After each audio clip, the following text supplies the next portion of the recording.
ഞാൻ ആ ഒരു ചർച്ചയിലേക്ക് കടക്കുന്നതിന് മുൻപ് ഞാൻ ചോദിക്കുന്നത്, നമുക്കറിയാം 2019 കോൺഗ്രസ് പല സംസ്ഥാനങ്ങളിലും സഖ്യമായിട്ട് മത്സരിച്ചിട്ടുണ്ട്. തമിഴ്നാട്ടിലാണെങ്കിൽ DMK, ബീഹാറിൽ RJD, മഹാരാഷ്ട്രയിൽ NCP അടക്കമുള്ളതെടുത്ത് 28ഓളം പാർട്ടികളുള്ള ഒരു സഖ്യം അത് യാഥാർത്ഥ്യമാകാൻ വേണ്ടിയിട്ട് 255-260 സീറ്റ് തന്നെ നമ്മൾ ഉയർത്തുന്ന ചോദ്യം, അതുകൊണ്ട് എങ്ങനെയാണ് കോൺഗ്രസ് വിഭാവനം ചെയ്യുന്ന ആ ഒരു സർക്കാർ രൂപീകരണത്തിലേക്ക് കടക്കുക എന്നുള്ളൊരു ചോദ്യമുണ്ട്. ഇന്ത്യ മുന്നണിയാണ് മുന്നിൽ നിർത്തുന്നതെങ്കിൽ പോലും. പക്ഷേ ഈ വിട്ടുവീഴ്ച ചെയ്താൽ മതിയാകുമോ? ഈ കണക്കുകൾ പരിശോധിക്കുമ്പോൾ ഇത്രയധികം പാർട്ടികളുടെ ഒരു സഖ്യമാണ് നിൽക്കുന്നത്. കൂടുതൽ വിട്ടുവീഴ്ച ചെയ്യേണ്ടതായിട്ട് കോൺഗ്രസിന് വരുമോ? സ്വാഭാവികമായിട്ടും നമുക്കിനി ഓരോ സംസ്ഥാനങ്ങൾ കടന്നുകൊണ്ട് ആ ഒരു സീറ്റ് ഷെയറും ബാർഗൈനിങ് പവറും ഒക്കെ പരിശോധിക്കാം. എങ്കിലും ആ 260 സീറ്റ് പോലും ഇപ്പോഴത്തെ സാഹചര്യത്തിൽ കോൺഗ്രസിനെ സംബന്ധിച്ച് ഒരു അവകാശവാദം ഉന്നയിക്കാൻ കഴിയാത്തൊരു സാഹചര്യമില്ലേ പലയിടത്തും? അപർണ, ഇതിൻ്റെ ഒരു പ്രധാനപ്പെട്ട ഒരു വിഷയം, കോൺഗ്രസിനെ സംബന്ധിച്ച് കോൺഗ്രസ് ഇപ്പോൾ പ്രധാനമായി ആലോചിക്കുന്നത് കഴിഞ്ഞ തവണ 1ാം സ്ഥാനം കിട്ടിയ സീറ്റുകൾ, ജയിച്ച സീറ്റുകൾ, അത് 52 സീറ്റുകൾ മാത്രമാണ്. പക്ഷേ കഴിഞ്ഞ തവണ 2ാം സ്ഥാനത്തെത്തിയ സീറ്റുകളുടെ എണ്ണം നോക്കുമ്പോൾ അത് ഏകദേശം 265 സീറ്റുകളിലേക്ക് വരുന്നുണ്ട് കോൺഗ്രസിന്. ഇതിൽ ഏകദേശം പകുതിയോളം സീറ്റുകളിൽ കോൺഗ്രസിന് വേണമെങ്കിൽ വിജയ സാധ്യതയുണ്ട്. ഒരു പാർട്ടി ഒരു തെരഞ്ഞെടുപ്പിൽ മത്സരിക്കുമ്പോൾ 1ാം സ്ഥാനത്ത് നിൽക്കുന്നതിന് 2ാം സ്ഥാനത്ത് നിൽക്കുന്ന പാർട്ടികൾ രാഷ്ട്രീയ കാലാവസ്ഥകൾ അനുകൂലമായാൽ മാറാനുള്ള സാധ്യത ഏറെയാണ്. അങ്ങനെ പലതവണ ഇന്ത്യയിൽ മാറി മറിഞ്ഞിട്ടുണ്ട്. പക്ഷേ 4ാം സ്ഥാനത്തോ 5ാം സ്ഥാനത്തോ നിൽക്കുന്ന ഒരു സ്ഥലത്ത് മത്സരിച്ച് ജയിക്കാൻ കഴിയും എന്നൊക്കെ പ്രതീക്ഷിക്കുന്നത് സമകാലിക രാഷ്ട്രീയത്തിൽ അങ്ങനെ ഒരു വലിയ അത്ഭുതമൊന്നും അടുത്ത കാലത്ത് എവിടെയും നടന്നിട്ടില്ല. അങ്ങനെ ഏതെങ്കിലും നമുക്ക് അത്ഭുതം നടത്തിയിട്ടുണ്ടെങ്കിൽ തന്നെ അത് BJP മാത്രമാണ്.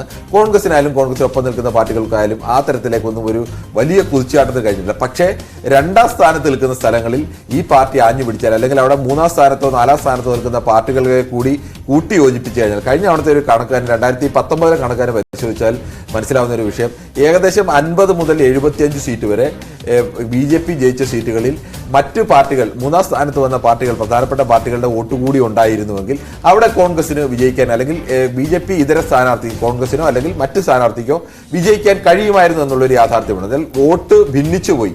ആ കണക്കുകൾ പരിശോധിച്ചാൽ സ്വാഭാവികമായും അവരുടെ ചോദിച്ച ചോദ്യത്തിന് അങ്ങനെ അതുകൊണ്ട് മാത്രം കഴിയുമോ എന്നുള്ള ചോദ്യത്തിന് അതുകൊണ്ട് കണക്കുകളിൽ കഴിയും എന്നുള്ളത് യാഥാർത്ഥ്യമാണ്. കാരണം ഇന്ത്യയിൽ ഇപ്പോഴും BJP വിരുദ്ധരായി നിൽക്കുന്ന 60% വോട്ടർമാരുണ്ട്. BJPക്ക് കഴിഞ്ഞ തവണത്തെ കണക്ക് വെച്ച് നോക്കിയാൽ തന്നെ 60% ആളുകൾ വോട്ട് ചെയ്യുന്നത്, 61% കൃത്യമായി പറഞ്ഞാൽ 61% മനുഷ്യർ വോട്ട് ചെയ്തത് BJPക്കല്ല, മറ്റേതെങ്കിലും ഒക്കെ പാർട്ടികൾക്കാണ് വോട്ട് ചെയ്തത്. അതുകൊണ്ട് തന്നെ ആ കണക്ക് പരിശോധിച്ചാൽ അത്തരം ഒരു സാധ്യതയുണ്ട്. പക്ഷേ ഇപ്പോഴും നമുക്ക് ഉറപ്പിച്ച് പറയേണ്ട ഒരു കാര്യം, ഒരിക്കലും ഇത്തരം കണക്കുകളല്ല കഴിഞ്ഞ തവണ ഇത്രയും സീറ്റുകൾ കഴിഞ്ഞ് 2ാമത് കിട്ടുന്ന സീറ്റും 3ാമത് കിട്ടുന്ന നമ്പരോട് ചേർത്താൽ ഞങ്ങൾ ജയിക്കുമായിരുന്നു എന്ന് പറയുന്നത്. പ്രായോഗിക രാഷ്ട്രീയത്തിൽ വരുമ്പോൾ പലതരത്തിൽ മാറ്റം വരാനൊക്കെ ഒരുപാട് സാധ്യതയുണ്ട്. എപ്പോഴും ഓരോ തവണയും വരുമ്പോൾ 10-20% ഒക്കെ വരെ വലിയ വ്യത്യാസങ്ങൾ ചില സംസ്ഥാനങ്ങളിലൊക്കെ വരാൻ സാധ്യതയുണ്ട്. ഇതിന് നിയമസഭാ തെരഞ്ഞെടുപ്പിൽ കഴിഞ്ഞ തവണ ജയിച്ച രാജസ്ഥാന, കഴിഞ്ഞ തവണ മധ്യപ്രദേശിൽ ജയിച്ചതാണ്. അതിനുശേഷമാണ് പിന്നീട് ജ്യോതിരാദിത്യ സിന്ധ്യയുടെ നേതൃത്വത്തിൽ ഒരു വിഭാഗം MLA മാർ മാറിപ്പോയും ഭരണം നഷ്ടപ്പെടുകയും ഒക്കെ ചെയ്തത്. ആ മധ്യപ്രദേശിൽ ആകെ ഒറ്റ സീറ്റിലാണ്, 29 ഒരു സീറ്റിൽ മാത്രമാണ് ഒരു 4 മാസത്തെ ഗ്യാപ്പിൽ കോൺഗ്രസിന് ഭരണം കിട്ടിയ ഒരു സ്ഥലത്ത് ഒറ്റ സീറ്റിൽ മാത്രമാണ് കോൺഗ്രസിന് ജയിക്കാൻ കഴിഞ്ഞത്. അത് കമൽനാഥിന് മാത്രമേ ജയിക്കാൻ കഴിഞ്ഞുള്ളൂ.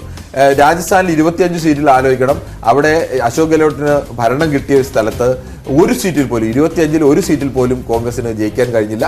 അവിടെ എല്ലാം ജയിച്ചത് BJP ആണ്. അപ്പോൾ കണക്ക് പൂർണ്ണമായും പ്രായോഗിക തലത്തിൽ യാഥാർത്ഥ്യമാവണം. ഞാൻ മധ്യപ്രദേശിലെ ഇത് പറയുന്നത് കൊണ്ട് എടുത്തു ചോദിക്കുകയാണ്. ഈ സംസ്ഥാന നിയമസഭാ തെരഞ്ഞെടുപ്പിലേക്ക് കടന്ന സമയത്ത് ഉണ്ടായ ചില ചർച്ചകളുണ്ട്. അന്ന് SP ആണെങ്കിലും AAP ആണെങ്കിലും ഒക്കെ ഇടതു പാർട്ടികളും ഒക്കെ കൂടുതൽ സീറ്റ് വിഭജനം നടത്താൻ കോൺഗ്രസിനോട് ആവശ്യപ്പെടുന്ന ഒരു ഘട്ടമുണ്ടായിരുന്നു. അതിനകത്ത് അത് കേൾക്കാൻ, മുഖവിലക്കെടുക്കാൻ കോൺഗ്രസ് തയ്യാറാവാതെ വന്ന ഒരു വിഷയം. അഖിലേഷ് യാദവ് അടക്കമുള്ള നേതാക്കൾ കോൺഗ്രസിന് എതിരെ പരസ്യമായിട്ട് രംഗത്ത് വരുന്ന ഒരു സാഹചര്യമൊക്കെ ഉണ്ടായിരുന്നതിന് കോൺഗ്രസ് തീരുമാനത്തിനൊന്നും പിറകെ പോയിരുന്നില്ല.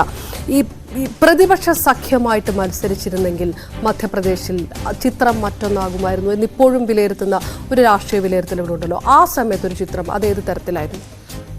അപർണ, ആ ചിത്രത്തിലേക്ക് കടക്കുന്നതിന് മുമ്പ് നമുക്ക് ഏറ്റവും അവസാനത്തെ നിയമസഭാ തെരഞ്ഞെടുപ്പിന്റെ ചിത്രം പരിശോധിച്ചാൽ തന്നെ മധ്യപ്രദേശിന് കണക്കൊക്കെ നമ്മൾ വളരെ വിശദമായി തന്നെ നേരത്തെ പരിശോധിച്ചാണ്. മധ്യപ്രദേശിൽ ഇപ്പോൾ കോൺഗ്രസിന് ലഭിച്ച വോട്ടും മറ്റ് SP അടക്കമുള്ള BSP അടക്കമുള്ള പാർട്ടികൾക്ക് ലഭിച്ച വോട്ട് കൂടി കോൺഗ്രസിന് ലഭിച്ചു എന്ന് കണക്ക് കൂട്ടുക.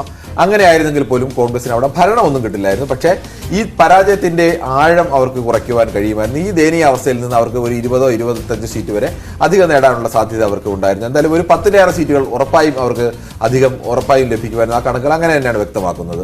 പക്ഷേ അതുകൊണ്ട് മാത്രം ഭരണം ലഭിക്കില്ല. ഇനി അവർ ഒരുമിച്ച് നിന്നാൽ ഈ രണ്ട് പാർട്ടികൾക്ക് സ്ഥാനാർത്ഥികൾ സെപ്പറേറ്റ് ആയിട്ട് കിട്ടിയ വോട്ടെല്ലാം ഈ ഒരുമിച്ച് നിൽക്കുമ്പോൾ കിട്ടാനുള്ള സാധ്യതയുണ്ടോ? ചിലപ്പോൾ രണ്ട് പാർട്ടികൾ ഒരുമിച്ച് നിന്നാൽ ചിലപ്പോൾ വോട്ട് കുറയാൻ സാധ്യതയുണ്ട്.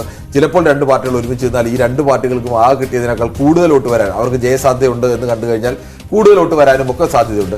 പക്ഷേ കണക്കുകളിൽ ഇപ്പോഴും നമ്മൾ പരിശോധിച്ച് കഴിഞ്ഞാൽ വളരെ കൃത്യമായി തന്നെ പറയാൻ കഴിയും, ഈ പാർട്ടികളെ യോജിപ്പിച്ചുകൊണ്ടാണ് ഈ മത്സരിക്കുന്നതെങ്കിൽ. നമ്മൾ നേരത്തെ എടുത്ത ഒരു കണക്ക് ഒന്ന് ഫുൾ സ്ക്രീനിലേക്ക് വന്നു കഴിഞ്ഞാൽ അത് വളരെ കൃത്യമായി തന്നെ വ്യക്തമാകും.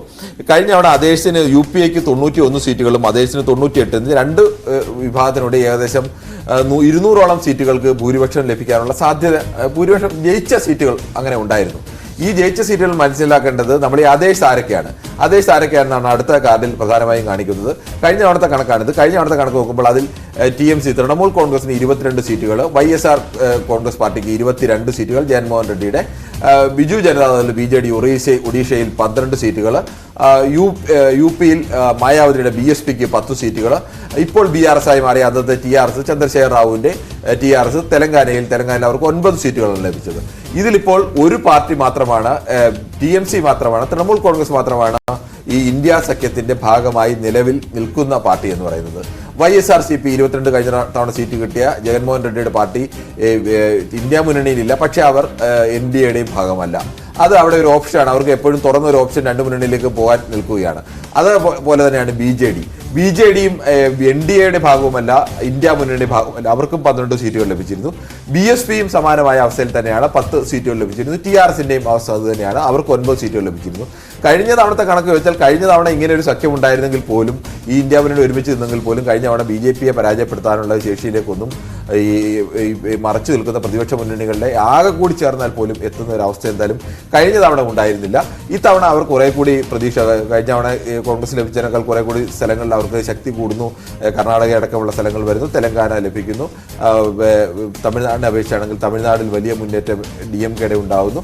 ബംഗാളിനെ അപേക്ഷിച്ച് നോക്കിയാൽ ബംഗാളിൽ തൃണമൂൽ കോൺഗ്രസിന്റെ വലിയ മുന്നേറ്റം നിയമസഭാ തെരഞ്ഞെടുപ്പിലും അതിനുശേഷം നടന്ന പഞ്ചായത്ത് തെരഞ്ഞെടുപ്പിലും എല്ലാം വലിയ മുന്നേറ്റം ഉണ്ടാകും.